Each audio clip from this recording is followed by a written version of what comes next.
The anime begins as a hard worker named Noor does some jobs around town. He's well respected by everyone for his work ethic, and he makes a decent living. One day, when being paid, Noor hears a girl calling for help, and he rushes into a cave to find that she's being attacked by a ferocious beast. A look back to 15 years ago shows a young Noor making some medicine for his sick mother.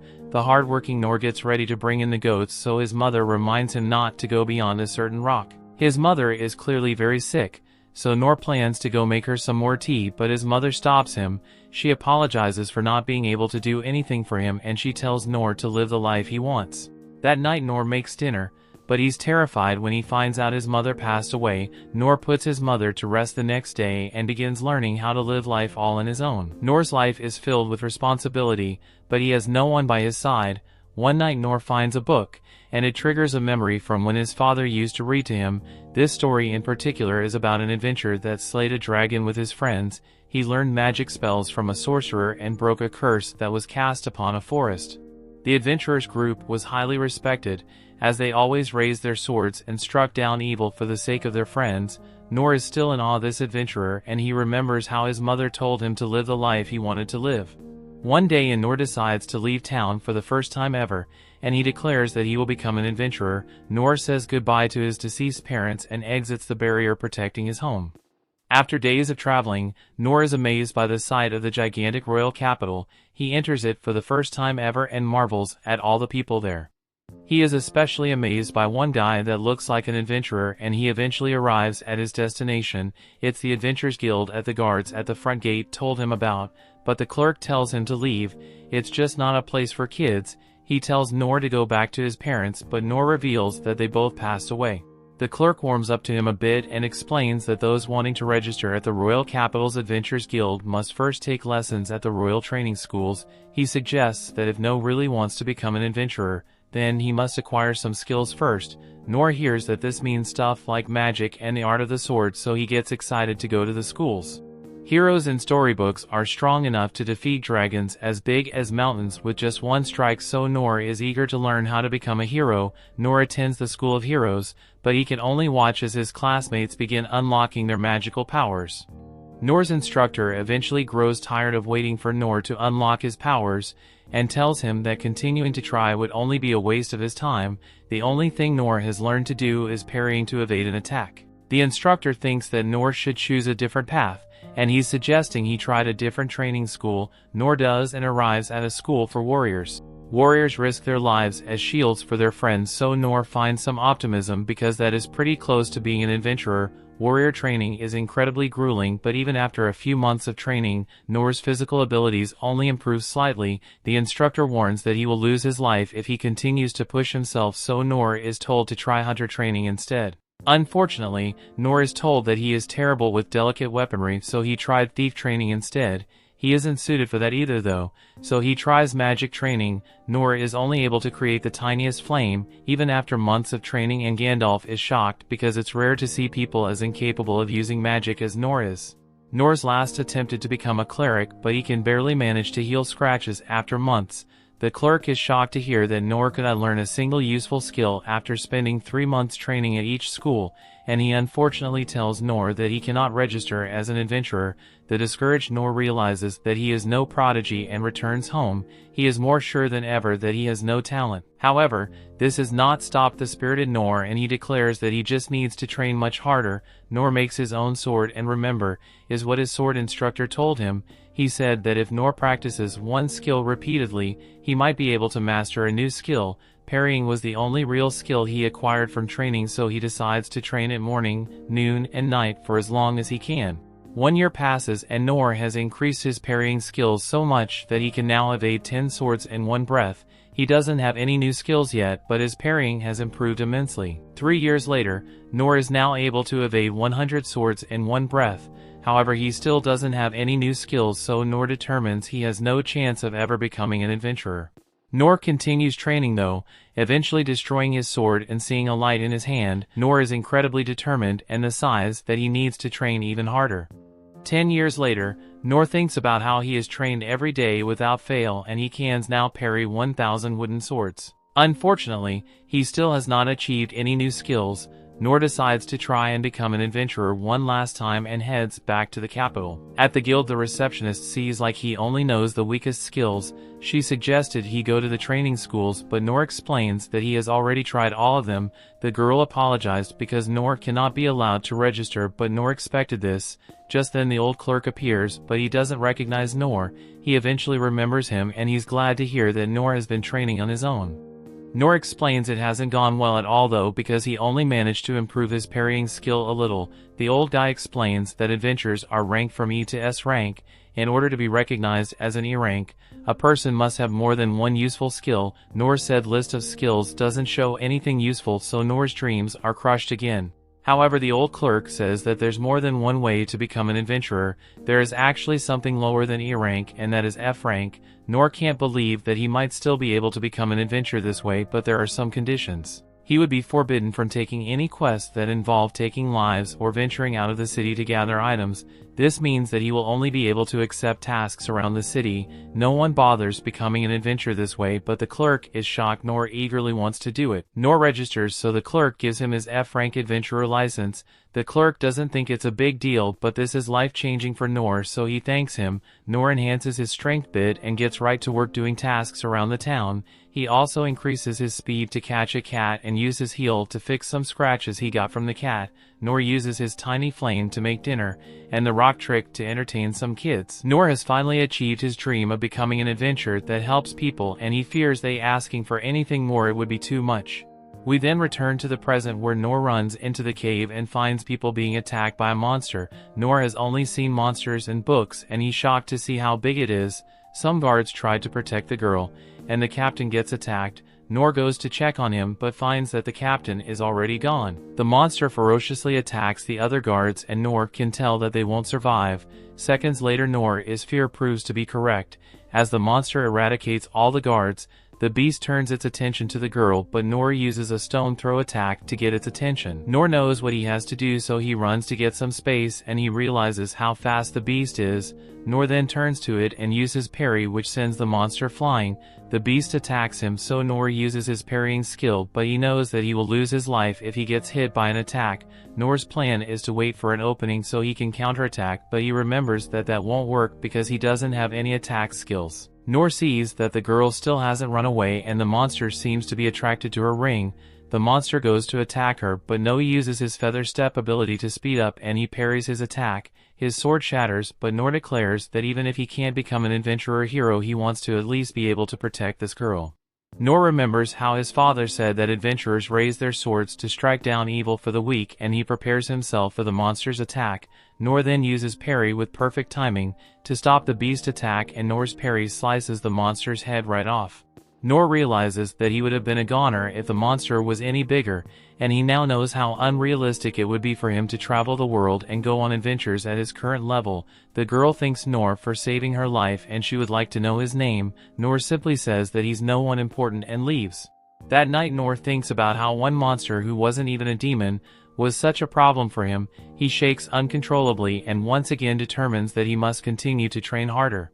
The story continues. We see in the cave shows the aftermath of Noor's battle against the beast. A knight apologizes for not being there to protect the girl named Lynne, but Lynne says it's okay because there's no point in having an escort for the trials for the right to the throne. It was Lynne's decision in the first place, and she apologizes to the knight named Ines for making her worry. Lynne's brother Rain learns about what happened, and he wonders if someone summoned the Minotaur to the city. It is a demon that resides in the abyss, the deepest layer of the dungeon, so someone had to bring it to the surface. Dalkin the knight agrees with him and explains that the source is thought to be a ring found on the corpse of our merchant at the scene. Some old mage analyzed the ring and found that it has a very high quality stone that would not be found on the market. The crest left on the stone indicates that the ring originates from the magic empire of Deridas. This isn't the first time they have been antagonized by Deridas. This time a monster was summoned and Princess Lynne was bound by a barrier, so they realized that they must be careful. Deridas not only wanted to eliminate Lynne, he is also after the kingdom's most valuable resource, the relics of the Dungeon of the Lost. Rain decides to change topics to the mysterious man that saved Lynne. Report says that the guy used a single broadsword and he defeated the Minotaur in just a matter of seconds. The knights followed him after, but the report says that he disappeared before their guys like an illusion. It all sounds pretty unbelievable, so Rain wonders just who this guy is. Back at the guild, old clerk is shocked to see the Noor is still alive because he heard that a demon appeared near the entrance of the dungeon. It was a demon like they have never seen before, and they couldn't find Noor afterwards. Noor thinks about how he was busy getting away from a strange group of people following him, but he just tells the clerk that he was tired and went home. The clerk explains that Noor is really lucky that he didn't bump into the demon. The clerk used to be an A rank, but even he would have lost his life if he encountered the beast. Noor assumes that the clerk is talking about a different monster than the one he fought because his was actually just a big cow monster, not a demon. The clerk also explains that a mysterious man defeated the demon with one blow, and the clueless Noor amazed that there are outstanding people like that out in the world. The clerk pays Noor for his work, but wonders why he's more interested in taking a proper job. Noor has no clue what he's talking about, so the clerk once again has to explain to him that there's a way Noor can earn 30% more without the clerk taking a cut. Just then they're interrupted as Lynne appears, and the clerk is shocked to see her. Lynne is glad to have found Noor, using her long-distance detection skill, and she apologizes for doing so, but explains that she just had to meet him. Noor assumes that she has thief skills, but she explains that her focus is magic and she also has knowledge of all 6 skill systems. Everyone is staring at them, so she would like to speak outside. The clerk is uneasy though, and wonders what kind of trouble Noor got himself into. Lynne explains that talking outside would be better because there are less people there, and no one will be able to eavesdrop on them when she uses her soundproofing and concealment spell. Noor wonders if it's a good idea to go with her, but the clerk tells him that he must. Outside, Noor overhears that everyone is searching for the mystery man, but they begin to wonder if he even really exists. Noor wonders who they are searching for, but Lynne tells them not to worry because they can't be detected. Lynne did all this to thank him for saving her life, and she explains that he actually saved the lives of many others in the nation. Noor points out that Lynne is pretty strong herself, and he thinks he actually just interfered with her fight. She can't imagine what would have happened to her if it wasn't for Noor, so Noor decides to accept her thanks. Lynne wants to compensate him with her deepest gratitude, but the humble Noor says it's not necessary. Her father even wants to thank Noor personally, but Noor also says that's going too far. Lynne explains that she's a person of high status, so she must give something to the person she owes her life to. She gets frustrated though when Noor rejects all her offers because he doesn't need anything. She eventually begins to cry and declares that Noor is obligated to accept her gratitude, so she refuses to move an inch until he does. This makes Noor remember the determination he had when trying to train at the schools, and he said he wouldn't leave either. Noor agrees to her demands because simply meeting her father doesn't seem like much of a hassle. Noor is surprised when she gets really cautious about it, and she explains that she doesn't want people to spot them. To keep that from happening, she uses concealment, detection, occlusion, and multiple other skills to hide them. Noor is shocked to see how huge her house is, but she says it's pretty common for her kind of family. Noor finally gives her his name and then realizes that she hasn't formally introduced herself yet.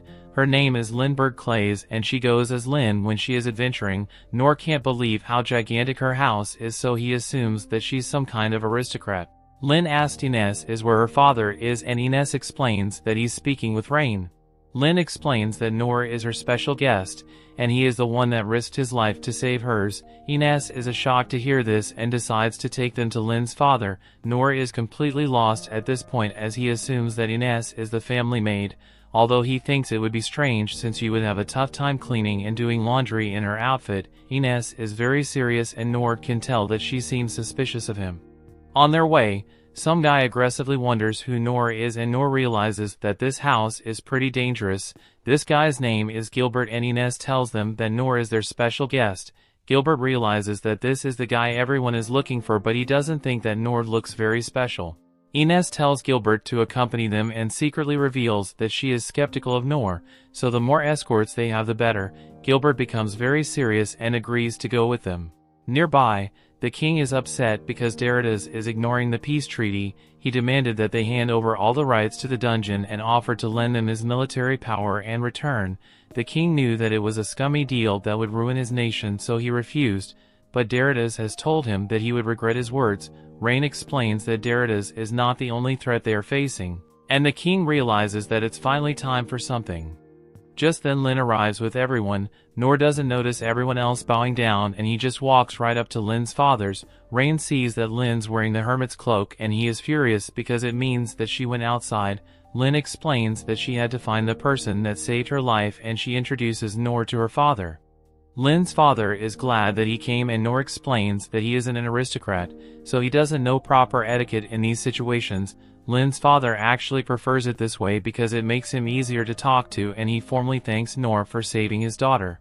Noor accepts his words, as that's all the gratitude he needs and he is relieved that it's finally all over with, so he can head straight home now. Lynne's father wants to reward him properly though, and offers to give him money and land. He wants to know what Noor desires, but Noor just says that he doesn't want anything like that. Lynne's father then offers treasures from the dungeon. Their country possesses the world's oldest dungeon and its treasures are incredibly rare. All the items found in the dungeon are stored in the treasure hall and he offers to let Noor take half of the items stored away in there. Rain is shocked as he points out that his father is being way too generous, but Noor once again declines. He doesn't need anything fancy and their kind words are thank you enough for him. Lynne's father doesn't know what to give a man that doesn't want money, land, or treasure, but Noor just wants to get out of there. Lynne's father resorts to his most extreme offer and shows Noor the sword he keeps behind his throne. Rain wonders what his father is thinking, but the king explains that it's okay because the sword has become nothing more than a mere decoration at this point. Giving it to Noor will be way better than just letting it sit unused and no one will notice if he replaces it with the replica anyway. No one can believe that the king is giving Noor this sword and Noor is shocked by how heavy it is. Noor can tell that the sword is priceless, so he declares that he can't accept such a gift. Lynne's father explains that it's just something he picked up and he only used it because he liked it. It's really not that big of a deal, so Noor decides to accept it. Lynne's father tells him to try it out, so Noor enhances his strength and the powerful swing he takes shocks everyone. Lynne's father's impressed by how he was able to swing it one-handed and he asks Noor if you can help toughen up his daughter. Things are getting pretty dangerous, so he's worried about her, but Noor doesn't think there's anything he can teach her. On top of that, Noor thinks that parents shouldn't interfere too much with their children and Lynne should decide that for herself. Lynne's father completely agrees with him and Noor thinks about how this guy likes to laugh a lot. Noor decides that it's time for him to go, so Lynne's father thanks him once again. As he leaves, Noor can't help but think that he was given something very valuable. Just then he realizes that this sword is the same width as a drain he's always cleaning for some old lady, and he wonders if he would make his job easier. Out of nowhere Ines appears to speak with Noor. Noor wonders if he's in trouble, but he is shocked when Ines takes a knee. She apologizes for treating him poorly, especially since he saved Lynne's life. Noor accepts her apology, so she explains that it's her job to protect the Clay family and that takes priority over everything. Noor realizes that she isn't a maid at all, so she explains that she's actually known as the Divine Shield and she serves as vice captain of the Clay family warrior corps. At a very young age she was appointed as shield for Lynne. It's her job to protect Lynne even if it cost her own life. Noor saved Lynne, so Ines declares that it's the same as him saving her life. Noor doesn't think it's that big of a deal, but Ines vows to help him however she can from now on. Noor thinks about how everyone there is pretty excessive, but decides to just accept her sentiment.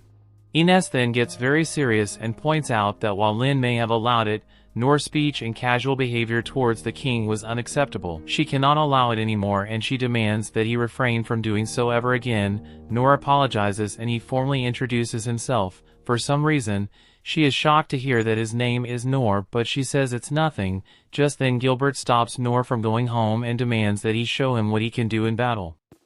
The story continues. We see Noor follows Gilbert, but he is exhausted from all the running around today and just wants to head home, so he asks Gilbert what they are supposed to be doing. Just then Noor realizes that they've arrived at the castle's training room and Gilbert tells him that he wants to have a mock battle with Noor. Noor hasn't gotten to practice with another person since his days back in the training schools, so he's actually pretty enthusiastic about this. Gilbert walks up to the weapons rack and tells Noor that he's pretty well known in the royal capital, so he wants to see what the hero who saved Lynne is capable of in battle, and Noor is happy to accept since he sees it as a great chance to improve his skills. He personally doesn't think he will be able to beat Gilbert, but it's a good opportunity nonetheless, so Noor wants to make the most of it. A small crowd is gathered around them and they feel sorry for the poor soul who chose to go up against Captain Gilbert, but as the match begins, Gilbert makes the first move and this poor soul easily dodges it. Gilbert continues to attack, and while Noor is dodging his attacks, he remarks that Gilbert's moves are incredibly precise. He can only imagine the amount of training Gilbert had to do to get himself to this level. There's one thing he can't understand: if Gilbert is such a skilled adventurer, then why are his attacks so slow? Noor has never practiced with another person before, so he assumes that Gilbert must be moving slow intentionally since Noor is a novice adventurer. Noor calls for a timeout and tells Gilbert that he doesn't have to go easy on him that much, and while Gilbert was indeed holding back a little, he agrees to take things up a notch, so he charges at Noor with full force. His attacks are much faster now, but Noor still finds it odd that Gilbert is leaving himself wide open for a counterattack. Noor thinks there's no way Gilbert can possibly be this defenseless against him, so he assumes that Gilbert must be luring him in for a trap. Meanwhile, Gilbert doesn't understand why he can't land a single hit on Noor with his spears, so he tries using one of his signature moves on Noor, but while Noor was surprised, he simply jumps into the air to evade it, and when Gilbert tries to strike him mid-air, he just sucks underneath the attack. None of these attacks have made Noor so much as brick as sweat, so he tells Gilbert that it's fine if he speeds up even more since he's been going way too slow. Gilbert's pride is wounded by that statement, and Noor is finally starting to realize that all this solo training might have actually made him strong, but all of a sudden Gilbert uses his ultimate skill in an attempt to at least land one hit on Noor. Once the dust has settled, Noor has vanished and appears by Gilbert's side, and to Gilbert's surprise Noor says he gives up. After that, Noor heads home for the day and he's glad he made it out of there before things hit bad. But back at the training hall, Gilbert's subordinates are busy trying to come up with reasons why Gilbert is definitely still stronger than Noor even though his ultimate move didn't work. But deep down, Gilbert knows that he lost in every way imaginable. He's had a talent for the spear ever since the first day he picked one up, so there was no one who could stand up to his power. The more he trained, the more powerful his techniques got and the more strength he gained, but through it all he felt nothing but boredom and he never found a worthy opponent for himself. He went around the kingdom and searched for strong opponents, but after he has already defeated every warrior in this particular village, the village chief apologizes and says there was no one here to match his strength. The chief goes on to tell them that there are rumors going around about the relations between the kingdom and a foreign country collapsing, so they are calling for strong troops to prepare for the likelihood of war. So if Gilbert is lucky, he might end up meeting someone who can give him the challenge that he has been so desperately looking for. Well, Gilbert returned to the capital and no single troop member was capable of standing up to him, and demon slaying was no longer a fun endeavor for him either. No matter how big the demon was, he was sick of being surrounded by weaklings. One day, while he was relaxing under a tree, his instructor walks up to him and asks why he looks so glum when he has just been crowned Spear Sovereign. Even with the fancy title, Gilbert is still as bored as ever since he's surrounded by total weaklings. His instructor brings out the Ines as a strong person, and while Gilbert agrees that she is strong and it's more of a different kind of strength, so whenever they have mock battles, Gilbert always ends up being the definitive victor. He thinks things would be a lot more interesting if there were more competent people around like his instructor, and he knows his instructor must be bored as well, especially since he has to train a bunch of rookie adventurers who don't even measure up to the power in his pinky finger. The instructor admits that it is a bit boring, but he is tasked with defending the kingdom, and no matter how strong he is, he can't win an entire war by himself. Besides, he's sure that someday an adventurer will show up that surpasses him in strength. When Gilbert heard about a man who managed to defeat a minotaur by himself, he wanted to meet him personally, but Noor makes no sense at all. He showed no interest in the most lavish gifts the king had to offer, and he was so casual with the king that Gilbert had to respect him for it. While fighting with Noor, Gilbert couldn't sense the power necessary to defeat a minotaur. That doesn't change the fact that Noor was able to dodge all of his moves. Even when he busted out his supersonic spear strike, it still did nothing against Noor. Well, it would have been a guaranteed death sentence to any other person. On top of that, Noor forfeited the match out of nowhere. Gilbert assumes Noor did it out of currencies since he didn't want to embarrass him in front of his subordinates. As Noor was leaving, Gilbert noticed a bunch of cracks in the floor, and he has no idea how they got here or what Noor did to cause them, but what he does know is that Noor was able to dodge his ultimate attack while he was at full power,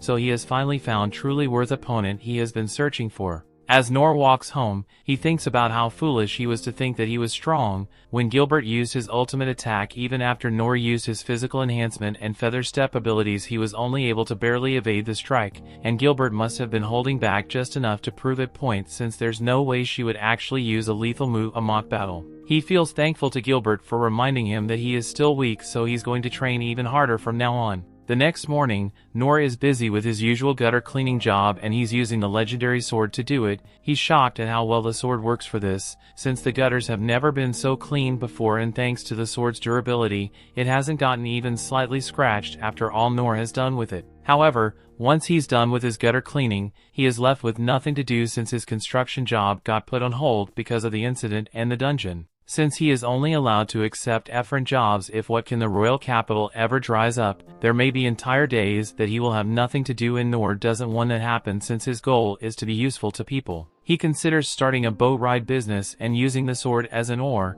but then he realizes that he would have to own a boat for that. He considers making pieces, but then he would need an oven. He finally considers making a grill out of his sword, but that won't work either since he can only make a flame with his fingertips. Just then, Noor hears from rustling in the bushes, so he turns around and finds Lynne standing there. She apologizes for showing up like this, but she couldn't find him at the guild, so she asked the guild master window would be. Noor understands, but he didn't tell the guild master his exact location, so Lynne must have used her tracking abilities to find him. Noor asks why Lynne is here, so she is straight to the point and tells Noor that she has a special request to ask him. She wants Noor to accept her as his page, but Noor has never even heard of a page before, so Lynne explains that it is an unpaid assistant who takes care of all of Noor's daily necessities in hopes of gaining some useful knowledge from him. She's fine as just being allowed to hang around Noor, and she promises that she will cause him any trouble, but Noor still refuses. She asks if she has done something to offend Noor or if she thinks she's unreliable,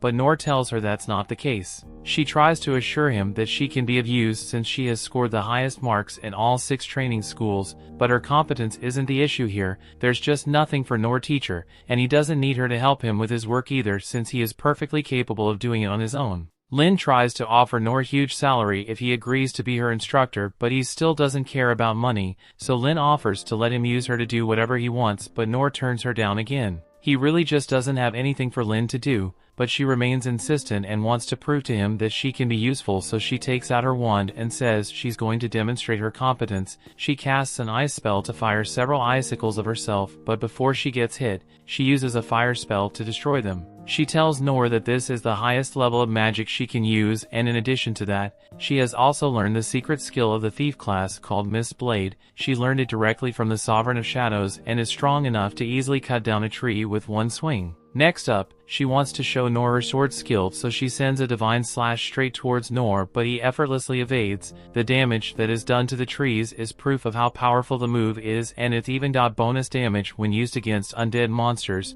She's about to show more of her skills, but Noor tells her that he has seen enough. Lynne thinks this means he is willing to accept her as his page, but Noor still denies her request. Noor realizes Lynne must think he is someone who's worth studying under, but after seeing everything she's capable of doing, Noor honestly feels inferior compared to her. He tries telling her once more that there's nothing he can teach her, but Lynne takes that to mean that Noor thinks she's too weak to become a student. She serves that her power has been acknowledged by all the 6 sovereigns, and she's sure she can be useful to Noor in some way if she lets her join him. Noor's point still isn't getting through, so he tells Lynne that she possesses many amazing skills, but this is the current limit of Noor's skills. Lynne has left speechless and leaves Noor alone for today, but as she's walking home, she recounts the story of a boy with no talent who went through all 6 training schools. People often thought this was nothing more than a made-up legend since most adults would crumble under the pressure of the rigorous training program at one school, let alone complete the courses at all 6, and Lynne thought it was a fake story as well, but she actually got to meet this person. Back when she was studying magic, Oaken showed her something interesting about the basic spell Tiny Flame. While the flame created is usually as small as a point, with enough practice, one can make the flame slightly bigger. It had no practical use to him that he had been alive for 200 years at this point, so practicing the Tiny Flame became a hobby for him. since she saw that Lynne has made several attempts to make her tiny flames slightly larger, but no matter what she does, it doesn't grow at all. It's something that requires tireless devotion over a long period of time, which is precisely why she was so shocked when Noor was able to create a massive tiny flame many times bigger than what Open could have ever done, and Open is the greatest wizard the world. For Noor's skills to be at such a level means far outclasses anything Lynne could pull off, and it was all done through his own effort. However, all the spells Lynne demonstrated were just things she had memorized. Noor had the power to defeat a minotaur that he still lives a regular life without bragging or showboating, so Lynne believes Noor is not only strong in body but also in mind. In the near future she will be in a position to lead this kingdom alongside her brother and father, and the rule of the Clay's family is that those with royal blood must be strong, so she wants to learn how to attain strength like Noor's.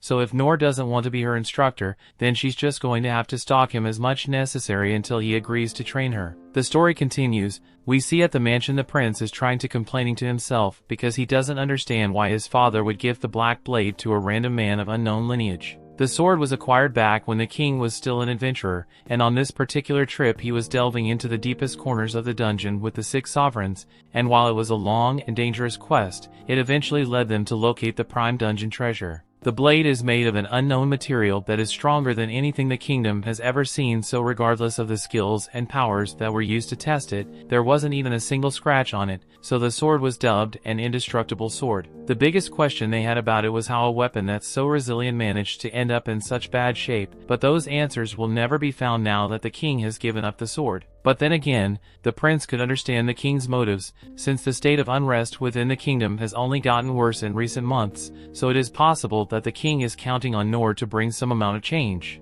At that same moment, Noor and Lynne out by a food stand, and Noor asks her it is alright for her to be casually hang out with him, but she says it's fine since she's acting as an adventurer right now, so she's free to do whatever she wants. In that case, Noor tells her that he was planning on heading to the guild after they'd eaten, but he's still not comfortable with the student-slash-stalker relationship he has with Lynne. He doesn't think he's someone worthy of being called a teacher, but Lynne is following him everywhere he goes, like he's perfectly normal. Noor thinks if he takes on some of his usual errand quests from the guild, then sooner or later Lynne should come to understand that Noor is just a regular dude and lose interest, but with how excited she looks to be following him, it doesn't seem likely. After lunch, Noor and Lynne head to the guild, but the guild master is confused to see Noor casually hanging out with the princess, so he asks Noor what's going on. Lynne reminds the guild master that while she's here, she's just an adventurer, so we shouldn't call her princess. Guild master apologizing, but now he's even more confused than before, so he asks Noor about it.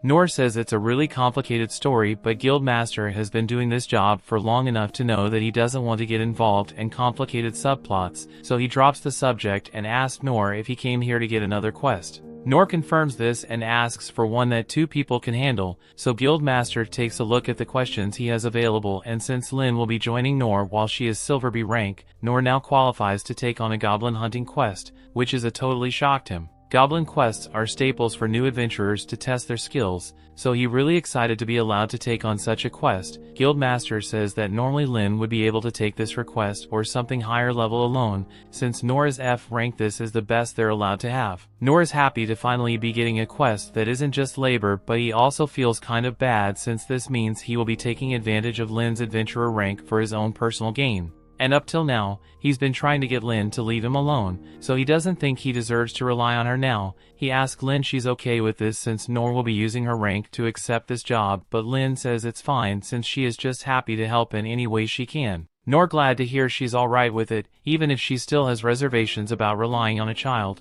but since it's for the sake of one of his dreams, he's willing to go along with it and picks up his sword to head out. However, Guildmaster hasn't given it Noor any information about the quest yet, so Noor has to come back in and ask where exactly he is supposed to be going. After finally improving the quest, Guildmaster points to a map and tells Noor that he and Lynne are meant to head to this area, and they are only allowed to report monsters that they actually caught. The location is known as the Forest of Beasts, and as per guild rules they need to bring back the right ears of the goblins they slay in order to get compensated, but then again there have been reports that goblin populations have been dwindling, so in the event they don't manage to find any goblins, they're allowed to bring back some medicinal herbs or something instead. With that settled, Noor and Lynne head to the gatekeepers where their information needs to be reviewed, and after everything is verified, they are both allowed to leave on their quest. A while later, they arrived in the Forest of Beasts, and this is Noor's first time seeing such dense vegetation, and they are different from the trees he usually sees in the southern forests. While on the topic of things Noor has never seen before, he asked Lynne if she can tell her a bit about goblins since he would like to know what they are like before he encountered one. Lynne understands and begins telling him about how goblins are monsters. They usually hunt small animals and gather fruits for foods, but they are also known to attack human. If left unchecked, their population could easily grow out of control, which is why the guild gives quests like these to help keep the goblin population under control. But goblins are also a valuable part of the forest ecosystem, so it is best not to hunt them to extinction. Noor is grateful for the information, and he is also impressed with how much knowledge Lynne has about adventuring, but this just means there really isn't anything for him to teach her. As they head deeper into the forest, Lynne uses her search ability to scan for any nearby goblins, but she doesn't find anything nearby. Under normal circumstances they should have already encountered at least one goblin, but it seems like the rumors about dwindling goblin numbers are true after all. But she didn't find any goblins. Lynne's scan didn't manage to pick up on a monster-like creature, but it's a bit far away, since they don't have any other monsters to hunt. Noor agrees, goes searching for this unknown monster. They start heading even deeper into the forest, and the further they go, the denser the trees get, giving the area an ominous vibe. This is the kind of location a goblin would love to hang around, but as they're walking, Lynne notices something strange as the presence of the monster they were tracking just disappears all of a sudden. They arrived at the location Lynne had previously sensed the monster, but as far as they can tell there's nothing here. However, Noor notices a pair of dangling legs floating in the air, so Lynne casts an uncover spell and it reveals a massive goblin in the middle of the woods. Noor asks what that thing is, and Lynne answers that she thinks it's a goblin, but she probably should have clarified that regular goblins don't have 10-pack abs, since now, Noor thinks all goblins are meant to be this. The goblin picks up 2 trees to attack them with, and Lynne is absolutely freaking out, but Noor just thinks she's scared because she doesn't have much combat experience. However, the real reason she's freaking out is because that thing is a Goblin Emperor. A Goblin Emperor is a monster created when scientists lock a goblin in a gym with nothing but protein powder and steroids,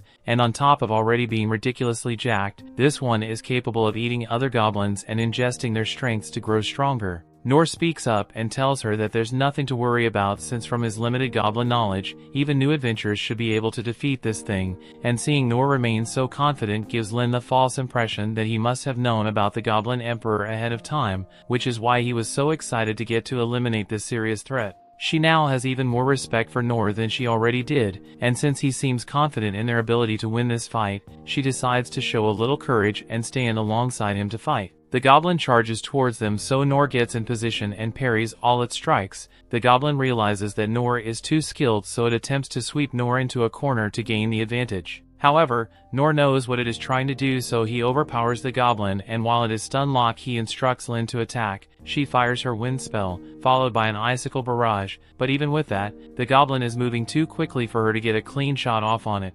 Once the goblin starts running, it trips a huge tree at Lynne, but before she gets hit, Noor runs in front of her and blocks the attack. The goblin continues tossing trees at Noor and eventually comes up with the idea to overwhelm him by tossing several trees at him from above, and one from the front, so now Noor can't block all of them at once. Luckily, before Noor gets hit, Lynne uses a windblast spell and blows the trees away while dealing damage to the goblin. Noor thanks her for the help, but as Lynne looks back at the goblin, she's shocked to find that it is human and abnormally quick rate. The mana stone on its head is probably allowing it to replenish its strength, so at this rate they are definitely going to run on the stamina before they can defeat it. Just then, Noor comes up with an idea to defeat the goblins, so he asks to learn to fire a wind blast straight in his back. Lynne thinks that's a crazy idea, since one of the wind blasts is strong enough to demolish a castle walls, so a direct hit is guaranteed to seriously injure Noor. Yet, Noor still wants to go through with the plan of the sides. He has his sword in his back, so he will be taking the hit directly. The only chance they have at winning is to be faster than the goblin, and this is the only plan they've got, so Lynne agrees to help. As the goblin is preparing to attack once more, Lynne fires a wind blast at Noor and sends him flying forward at incredible speeds. He blacks out for a second, but after regaining consciousness he uses his physical enhancement to stabilize himself, feather step to evade the monster's tree tosses, and low heel to relieve the stress on his body. This allows him to get close enough to the goblin and strike it cleanly in the forehead, dislodging the mana stone. With the mana stone removed, it will now be a lot easier to kill the goblins, so Noor asks Lynne to finish it off. but since it's in a lot of pain already he asks her not to make it suffer. Lynne agrees, but she then proceeds to burn the goblin to death. I don't think that counts as itself from free death. Thankfully, they are done with their quest for today, but Noor says he's going to refrain from going on any more goblin slaying quests, since he clearly isn't strong enough to handle mere goblin as he is now. Later that evening, the prince has received news of the Goblin Emperor that Noor and Lynne defeated, and he is almost certain that the magical empire is behind this somehow, but something that really concerns him is the purity of the mana stone that was implanted in the goblin's head. Something like this could only have come from the holy theocracy of Mithra, so they now have to worry about them as well. The prince asks how Lynne is doing after the fight, and he is relieved to hear that she only suffered minor wounds despite being up against a monster like that, but according to what Lynne told the secret course, the goblin was using his high-level cloaking magic, so it was probably in the forest for at least a couple of days. The prince is surprised that her cloaking magic that was imperceptible even to their special forces. Put that aside, how the hell did the magic empire transport a giant monster like that into the kingdom without anyone noticing? Even if it were done with something magic, the kingdom's magic networks should have been able to detect it. He asked if there were any indications that the Goblin Emperor was in the forest, and the secret course mentioned that there was a declining number of regular goblins in the area, which prompted the guild to post jobs to conduct an investigation, and on the off chance that this wasn't an isolated incident, they have gone through the trouble of compiling every strange occurrence that has happened within the past few months.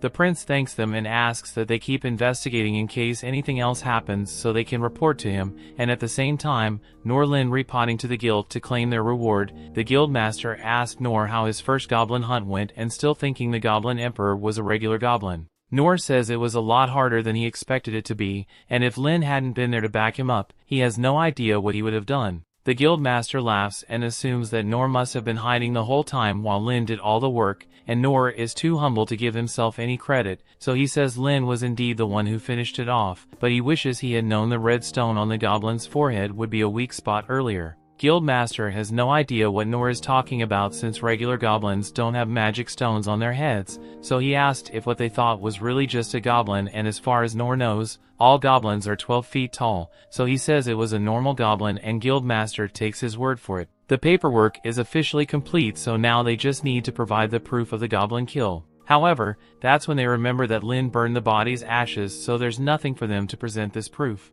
The story continues. We see Rain puzzles the reports from the Capital Corps about strange occurrences happening within their territories. He realizes that he underestimated the enemy's invasion of their lands, so he orders the assembly of an investigation unit. He asks the Corps to include everyone who can use uncover and detect concealment skills so the occurrence at the Forest of Beasts doesn't repeat itself. He also orders for the 6 sovereigns because he deems the situation an emergency. The Corps is surprised he's summoning all 6 sovereigns, but he tells them to carry out his orders because time is of the essence. He kicks himself for his oversight, which has given the Magic Empire the upper hand to invade their country. He wonders what his country did to trigger such a hostile action from the Magic Empire. He's pissed off that the Magic Empire has little regard for human life because all they care for is the treasures in the dungeon. He realizes that the Magic Empire would raise the capital to the ground just to have unlimited access to the dungeon. Noor sits with Lynne as they have lunch in an open restaurant. She expresses her joy because the old master gave them their reward, though they had forgotten to bring proof of taking down monsters.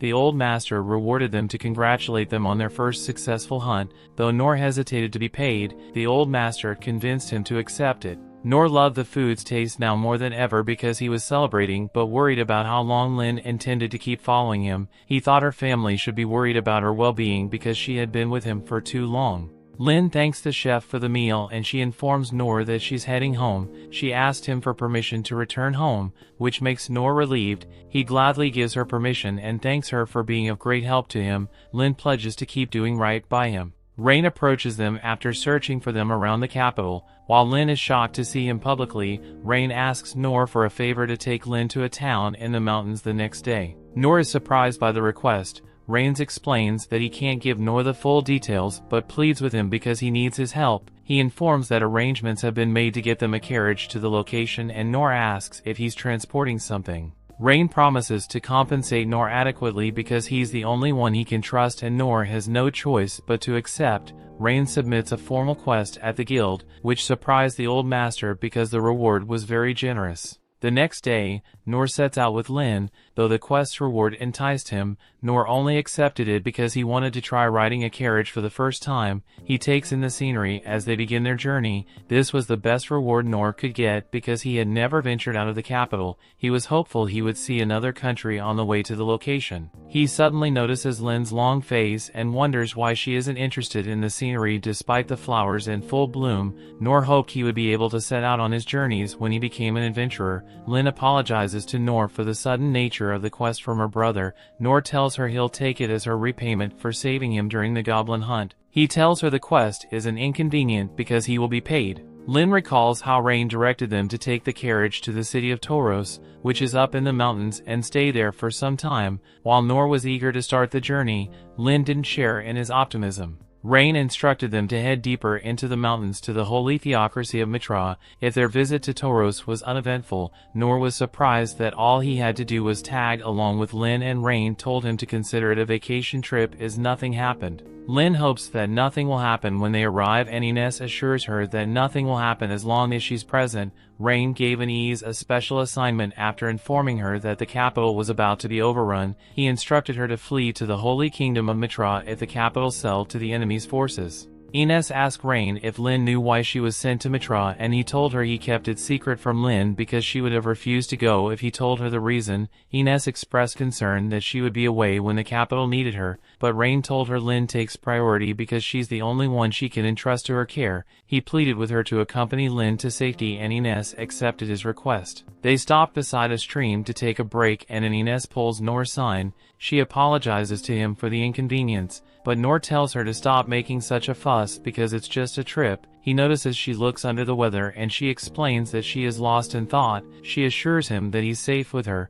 but Noor tells her he isn't worried about her safety because he's very good at running away. She tells him he doesn't have to run because she has her shield with her, but Noor doesn't see her carrying a shield. She explains that it's more convenient to keep the shield hidden. She summons her shield, to Noor's bewilderment, and explains that he won't be harmed if he hides behind her shield. Noor is convinced of Ines' strength, as he recalls that Lynne said she's as strong as Gilbert, who he sparred with. Lynne told him Gilbert could take down a dragon on his own, which made him realize Gilbert and Ines were far stronger than him. He's disappointed that he struggled to take down a single goblin, as he commends Ines for being talented. This triggers memories of when Ines realized she had a mysterious power after the orphanage took her in. When her power first appeared, another orphanage tried testing it out, but she hurt herself instead. The headmaster met with Ines after he tended to the heart orphan and asked her to show them her powers. Ines showed off her powers, which Oaken regarded as a gift from the heavens because it was rare. He explained that she could generate a sword that could cut through anything and a shield that could defend against anything. He informed her that she could destroy a nation, which frightened her, but Dandalg,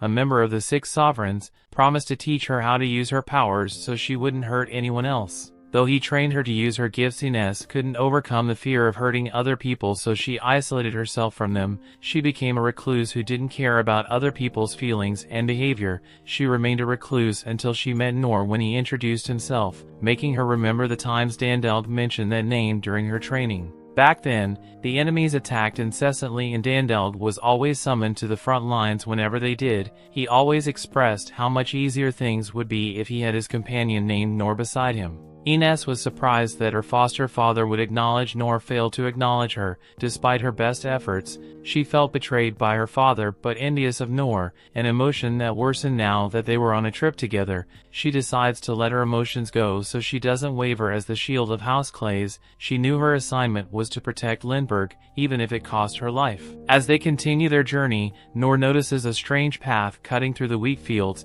He realizes the path was made by something that trampled through the wheat field. Ines notices he's distracted, so she questions him. He informs her about the path on the wheat fields and tells her that something could be moving through it. Lynne tells Ines to stop the carriage as she notices something making a pass through the wheat fields. She uses her uncover spell to reveal the concealed monster moving through the field. Meanwhile, in the capital, everyone is in a state of panic as explosions go off everywhere. King Clay knows that war has begun as a messenger rushes in to inform him that several monsters have been spotted all over the capital. He informs the king that the warrior corps have engaged the monster, but tells him they are short on troops. Rain orders him to deploy the Swordmaster Corps to barricade the roads and evacuate the citizens. He also orders the deployment of the Shadow Company and Hunter Corps to defeat as many monsters as possible so the citizens aren't harmed. King Clays can believe Darida's followed through on his threat, and Rain tells him Darida's has more tricks up his sleeves. King Clays asks for the whereabouts of the 6th Sovereign, and Rain informs him they are preoccupied with powerful monsters that were sighted in multiple areas around the capital.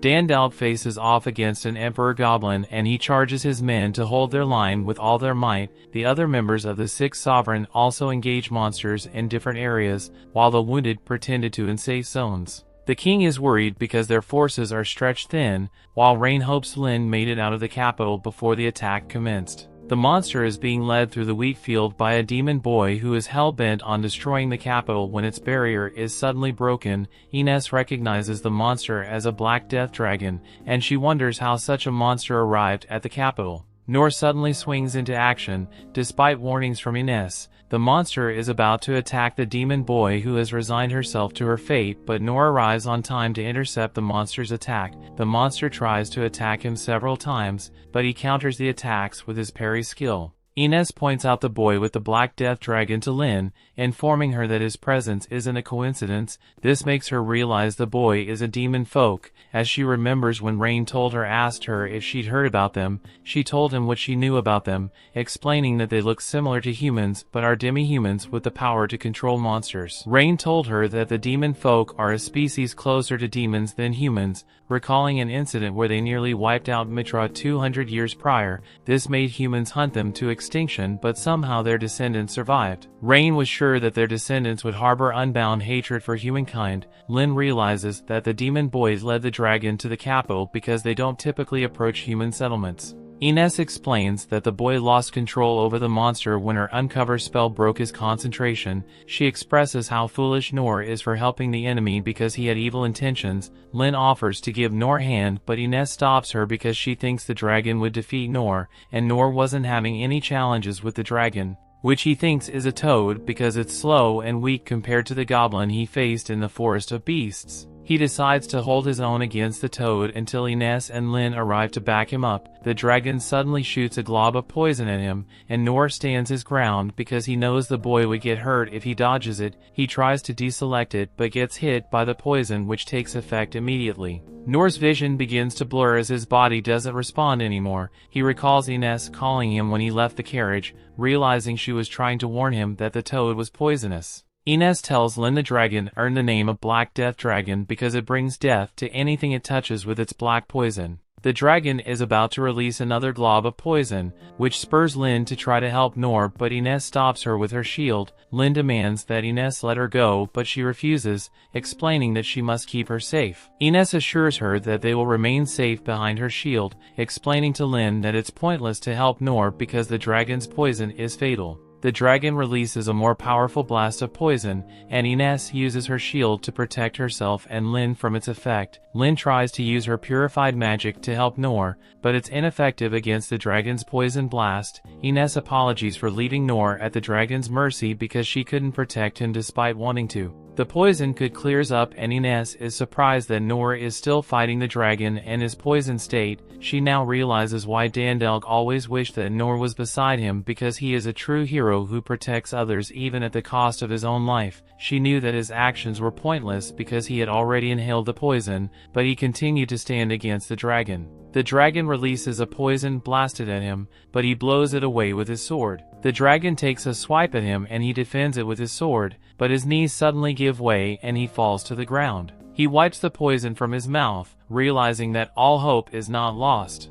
We get a little backstory on the Demonfolk boy, and from the day he and all the other so-called cursed children were born, they have been ostracized from the world for their ability to control monsters. They were all locked away in a cell and given disgusting food for their meals. The monster control ability has always been around, and it used to be one that was just used to control livestock, but at some point, someone decided to start controlling monsters and use them to fight in a war, so the power has been hated ever since then. While in prison, the boy was given daily beatings for no reason, and upon asking what he did to deserve such cruel treatment, he was just beating even more until he could hardly be recognized, and on top of that, he was given no food for 3 whole days. After that, he learned to not talk back anymore. If he wanted to minimize the pain he would suffer, he was later put on display for the townspeople to insult and attack as they please. This was the way Demonfolk were normally treated, but for the boy it was much worse because he had the ability to read minds, so he could hear all their cruel thoughts at the same time. Once people figured out that he could read minds,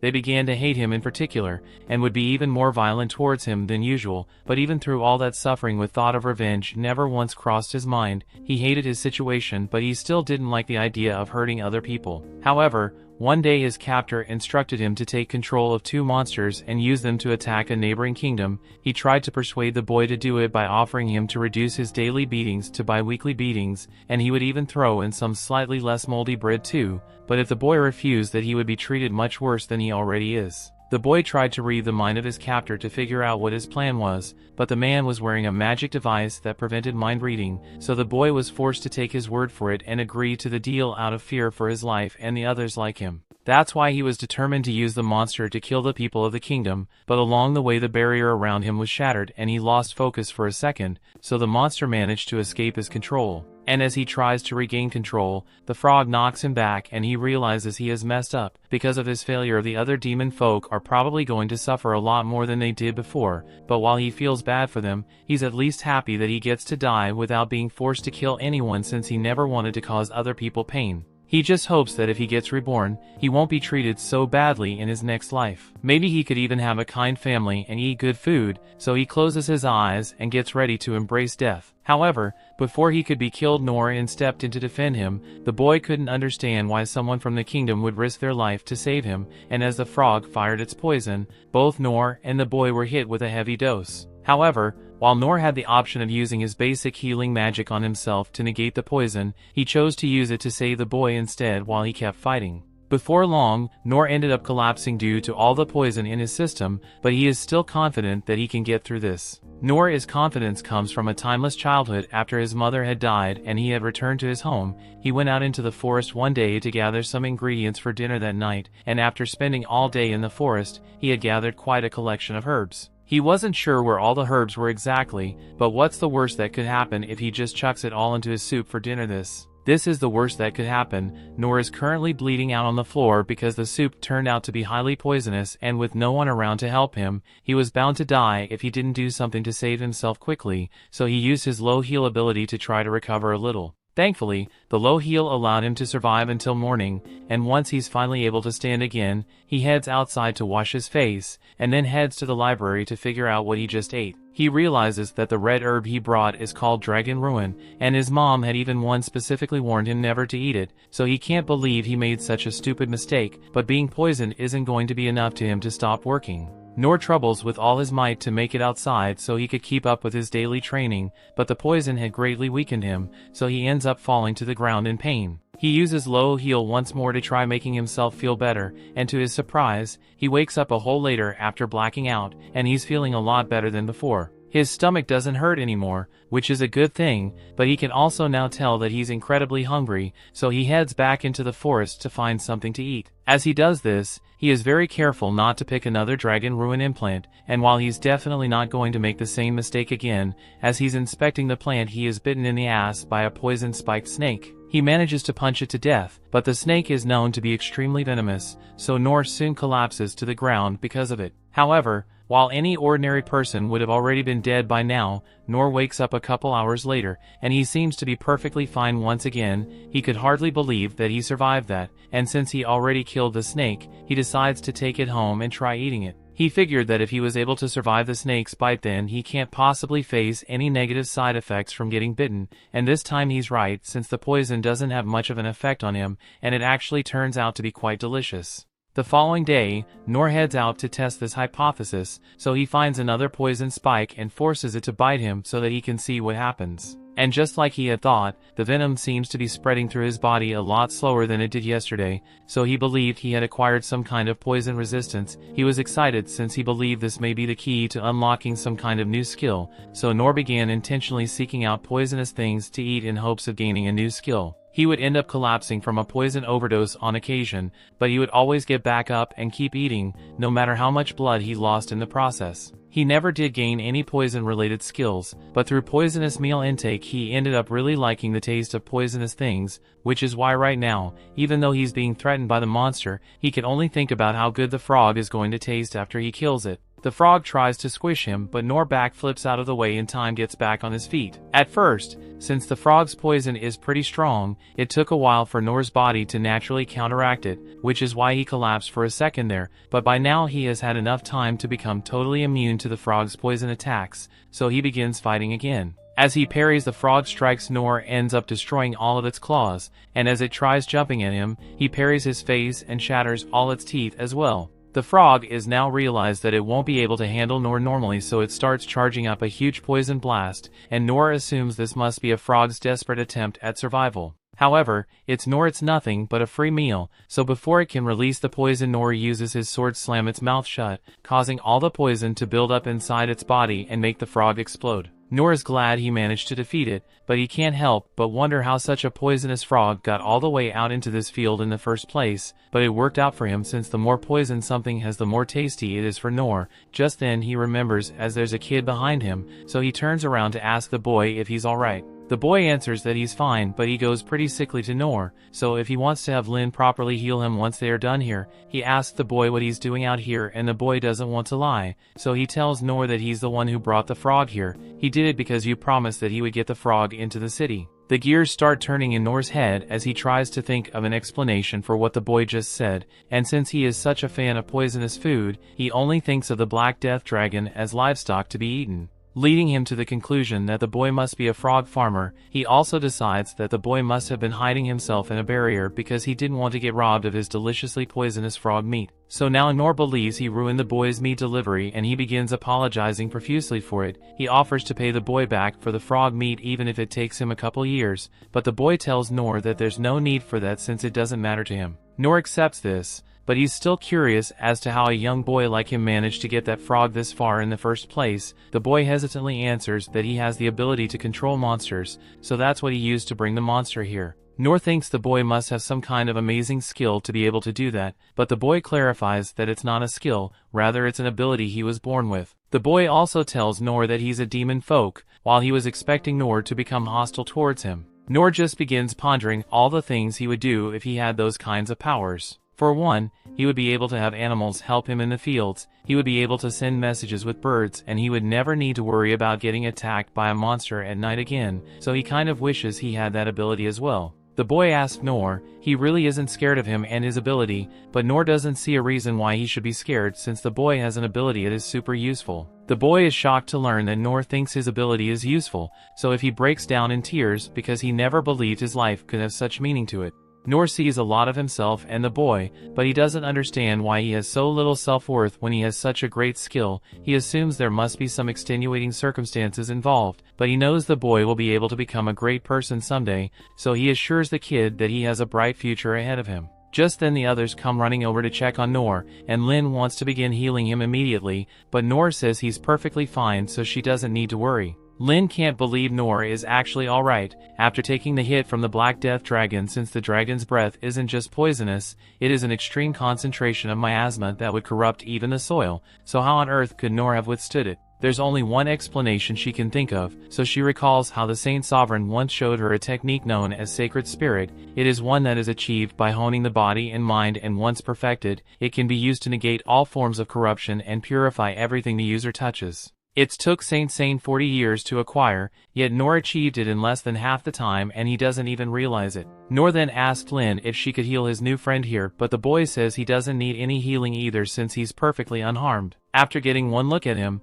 Lynne can immediately tell that the boy is Demonfolk, but Noor doesn't see why there should be a problem, so he was hoping they would allow the boy to join them in the carriage, so they can give him a ride. From what Lynne knows, Demonfolk are a terrifying race that most countries would recommend killing on sight, so she asked Noor if he's really okay with bringing the boy with him, even after he brought a monster and caused a disaster like this. Noor admits that it's unfortunate that the field got destroyed, but feels like you should help the kid out since he killed the poison frog he worked so hard to bring here. By the way, Noor remembers the boy saying he promised someone that he would bring the frog here, but who exactly was this person? The boy tells him that he isn't sure since they never let him get that information, and Ines can tell that he isn't lying. Furthermore, by the state of his body and the way he acts, Ines can tell that he must have been a slave wherever he came from. Slavery is outlawed in the Kingdom of Clays, but the same can't be said about the other countries, so she realizes that the boy was probably forced to do this. She asks soon as she remembers the way back to where he came from, but the boy was blindfolded before getting dropped off in the middle of nowhere and being told to head in this direction.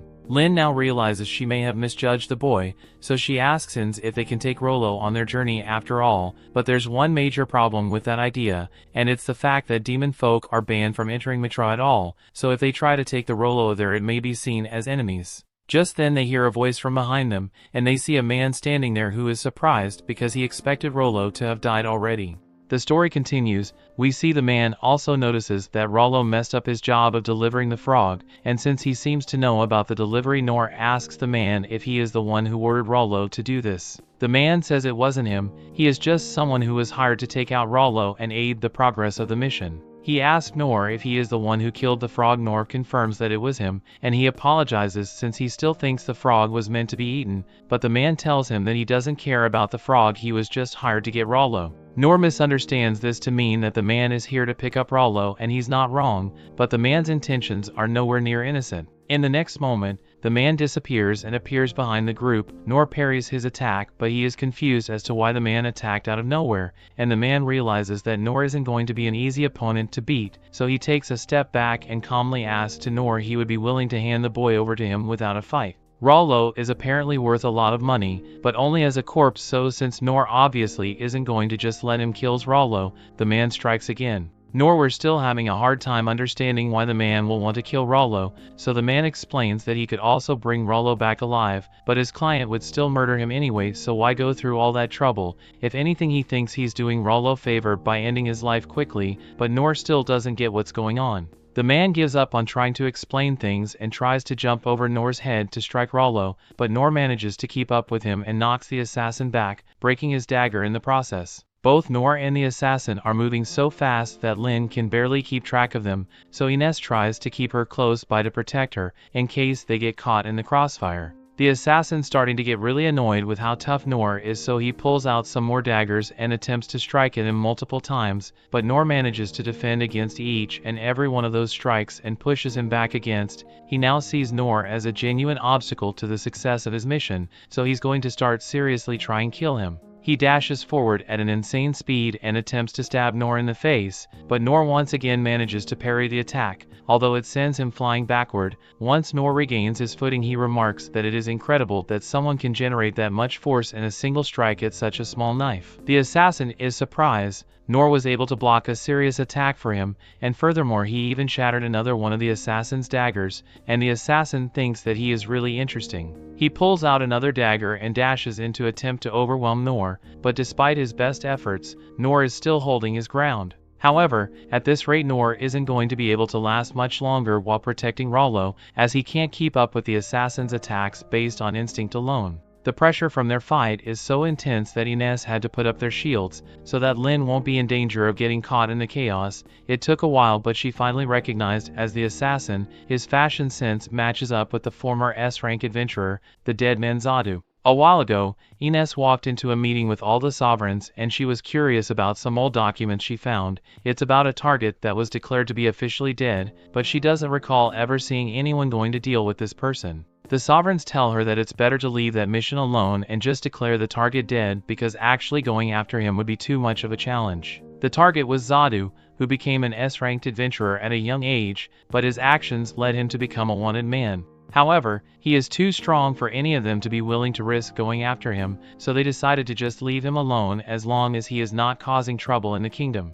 Gilbert was interested to learn more about Zadu since he's apparently strong enough to have the other sovereigns scared to fight him, so the wizard begins to explain the story of Zadu. As a child, Zadu had already mastered the art of dwarven alchemy, and by the age of 13, he had already killed his first dragon. After that, his abilities became known far across the land, so much so that he became the apex of all heroes. However, while it sounds like Zadu was a perfect hero, he never had an Uncle Ben, so he began using his powers irresponsibly. For instance, he once murdered 36 members of a merchant family, and it's almost unheard of for an adventurer to kill ordinary people, so those emotions stripped Zadu of his adventurer's license. However, while on the one hand he did kill a bunch of people, on the other hand, the dude could one-shot a dragon, so they weren't willing to risk making an enemy out of him. Ultimately, the matter of Zadu's punishment was postponed and he faced no repercussions. Zadu is someone who will accept any job, no matter how evil or depraved it may be. All he cares about is the money he is paid. In fact, he once literally destroyed an entire country at the request of the client. He killed every member of their army and then slaughtered the entire royal family. Therefore,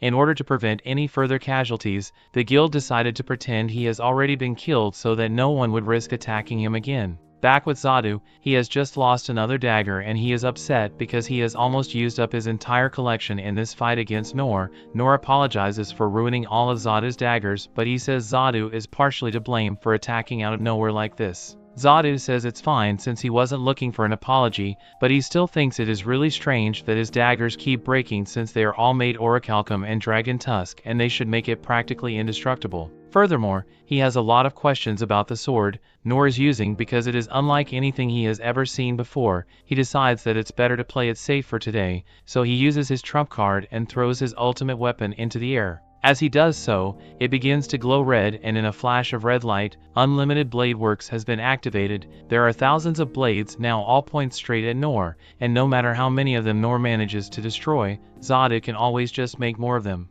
Noor tries his best to parry all the crosses, but there are simply too many of them, so he's forced to let himself get stabbed in order to protect Rolo. Ines realizes that there are too many crosses being thrown at Noor, so she wants to go help, but before she does, she stops herself because her mission is to ensure that Lynne makes it his safety, so she should leave Lynne's side for any reason. However, after giving it some more thought, she decides to go help Noor after all. As Noor continues to struggle against the barrage of countless crosses, he realizes he won't be able to counter the incoming attack, so he braces himself for the inevitable stabbing. However, to his surprise, Ines steps in at the last second and stops the crosses with her shield. Her mission may be to protect Lynne, but she also realizes that Noor far stronger than her and by extension, having him around would greatly improve Lynne's chances of surviving any threats they come across, so she refuses to let him die here. She uses some of her shields to attack Zadu and Noor is really impressed. But while it's certainly keeping him busy, it doesn't look like any of her attacks are ever going to touch Zadu.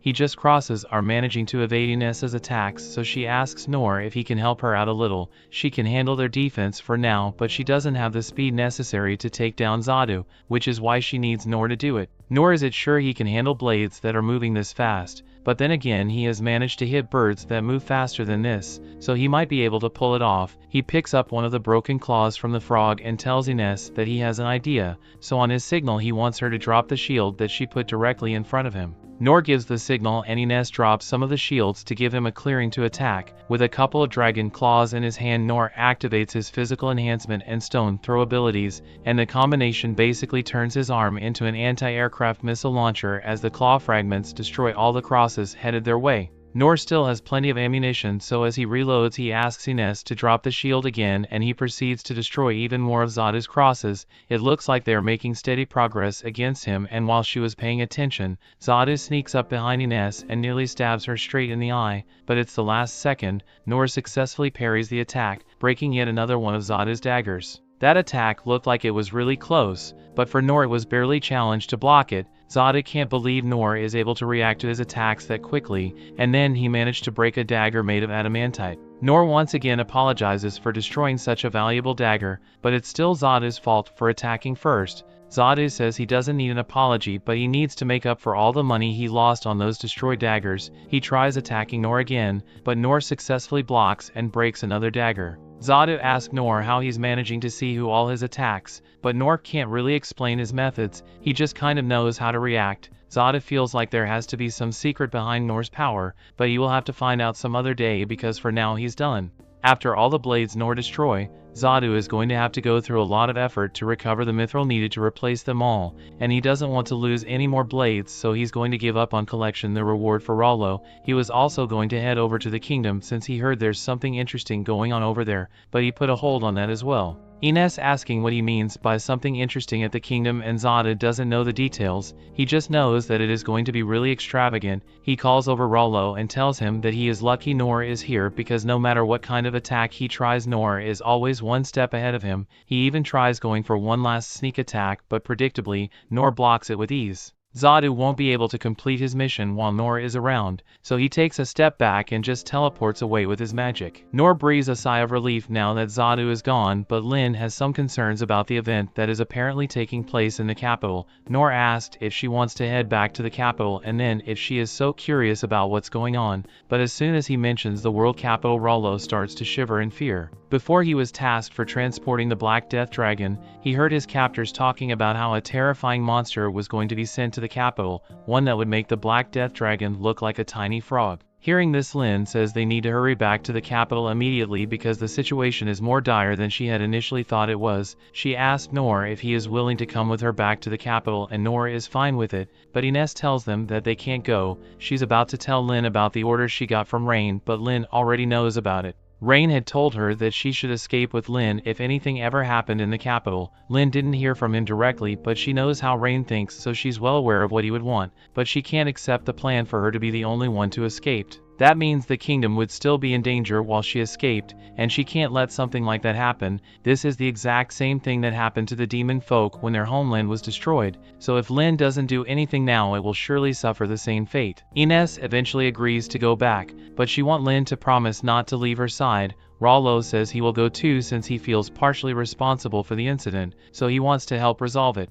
Noor pat Rolo on the head for being so responsible, and Lynne notices the profound look on Noor's face, so she thinks he must be having a deep moment of self-reflection, but in reality he's just regretting the fact that he never got to taste the poison frog. Back at the capital, the city lies in ruins, but thanks to the efforts of the 6 sovereigns, they have managed to hold their ground. The problem now is that Rain doesn't know where the next attack will be coming from. It could be from the north to south, or maybe even above, but according to the reports there have been no sightings of flying beasts nearby. That may be what the reports say, but Rain notices something up in the sky, so he casts their uncover spell. And to his horror he finds a dragon looming over the city, and it's not just any dragon either, it's a dragon of calamity. The story continues. We see the title of Dragon Slayer was given to the hero from Noor's storybook, after he killed an evil dragon that has been terrorizing the lands. Noor was so impressed by this that he said he wanted to slay a dragon as well, but his father told him that slaying a dragon is no easy feat. Some dragons are incredibly strong and have lived for thousands of years, so single one could easily reduce mountains to rubble, or destroy an entire continent. Back to the present, as Noor and the others are heading back to the capital, Noor notices something off, so he tells everyone that he has a feeling there's a monster nearby. The others don't see anything, but Noor can clearly sense something and even points towards it, and a moment later, the Dragon of Calamity was revealed. As it loomed over the city, people began to panic, and Rain couldn't believe the Empire would be dumb enough to unleash something like this upon the world, just because they didn't get to steal the dungeons here. The Dragon of Calamity is said to have gone to sleep 150 years ago, which means it should still be in its hibernation period for at least another few centuries, but the Empire chose to wake it up and put it on a path that would lead to the destruction of the kingdom. Rain orders everyone that came to take shelter in the capital to evacuate immediately, but from the rooftops, the Bow's sovereign senses magic being used to block off the evacuation roads, and this was done to keep each of the sovereigns busy so they can't night to face the dragon. The king is looking out the window at certain doom approaches, and Gilbert tries to convince him that he should evacuate as well, but the king tells him to go help evacuate the citizens and make sure they are safe, but he has his own duty to fulfill, so he can't leave the capital yet. Ines watches as the dragon flies over the city, and it will undoubtedly lead to the total destruction of the capital, so they must have already begun evacuation efforts in order to get the citizens out safely, but Lynne knows that her father would never evacuate. He would likely use himself as a shield between the dragon and his people. But even someone as powerful as the king stands absolutely no chance against that dragon. Lynne is devastated that both the kingdom and her family will be destroyed, but Noor is just amazed since this is the first time he has ever seen a dragon before.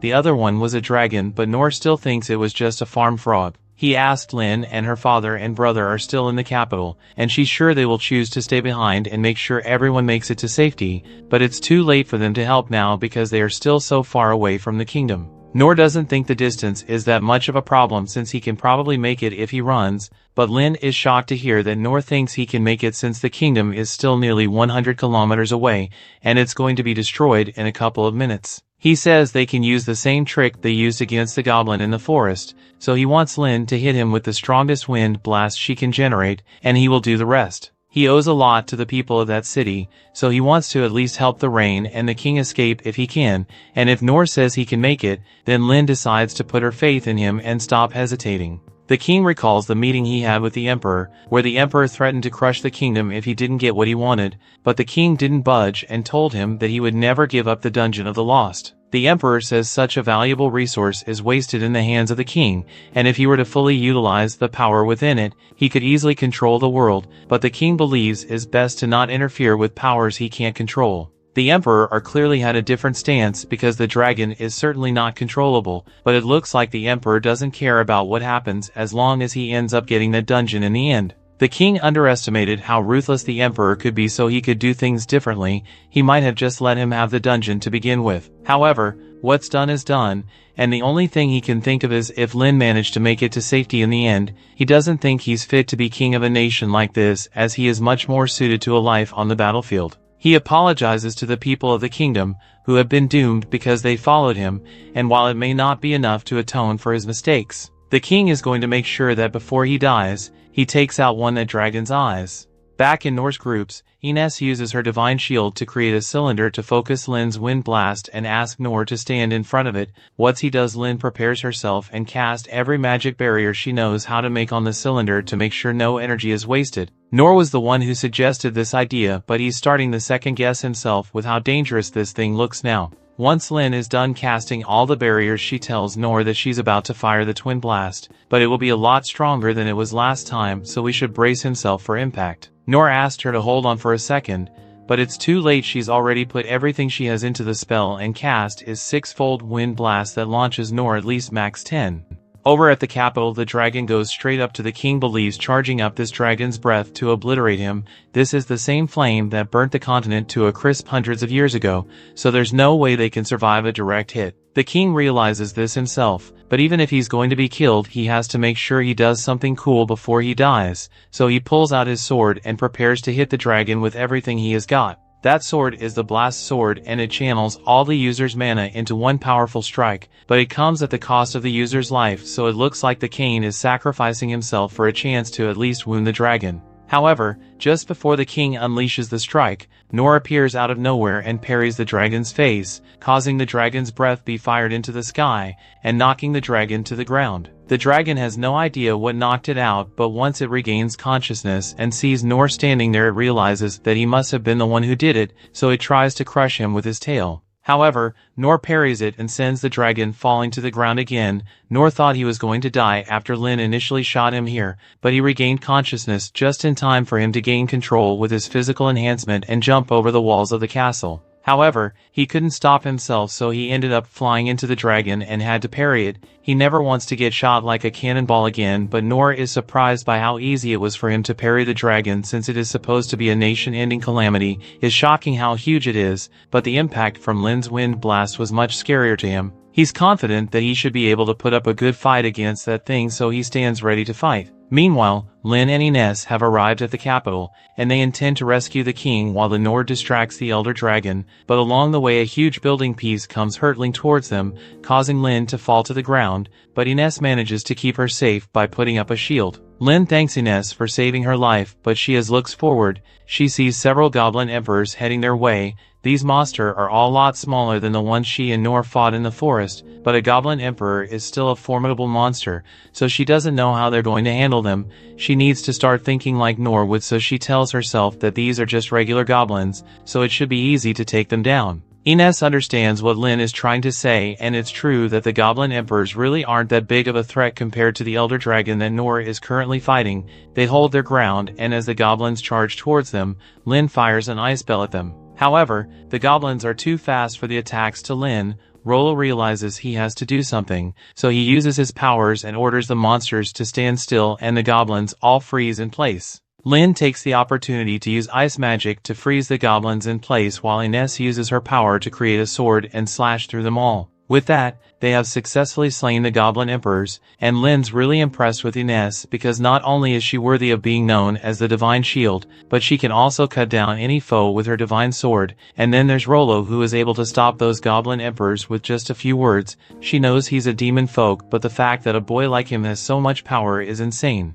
Meanwhile, the dragon is having an existential crisis over the fact that this tiny human is parrying every attack he throws at him, and even more despite the dragon's claws and scales being supposedly indestructible. Noor is slowly chipping away at it and causing damage to the dragon, and Noor is barely breaking the sweat. Noor is impressed that his sword still isn't even slightly damaged after all the parrying he has been doing, so he's starting to wonder what this thing is made of. The Dryad realizes it won't be able to beat Noor with physical attacks, but that doesn't mean it will lose since it has an attack that its short Noor won't be able to parry. The dragon flies into the air and begins charging up another dragon's breath attack, which it fires straight at Noor, but Noor is in phase and parries it anyway. We all knew it was coming, but Noor has officially parried in nuke. The dragon can't believe what just happened, and Rolo can tell that it's angry, but also frustrated because Noor isn't treating it as a serious threat, even though it's trying its best to be destructive. The elder dragon is a prideful beast that believes it is the most powerful creature,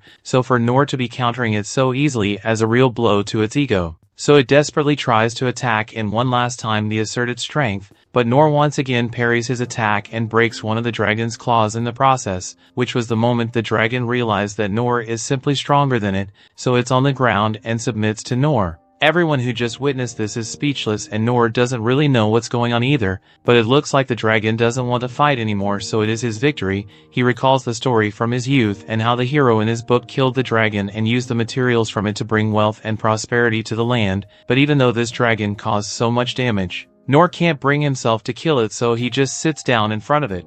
That brings the episode to an end. Thanks for watching. Want next part? Subscribe the channel and turn on notification bell.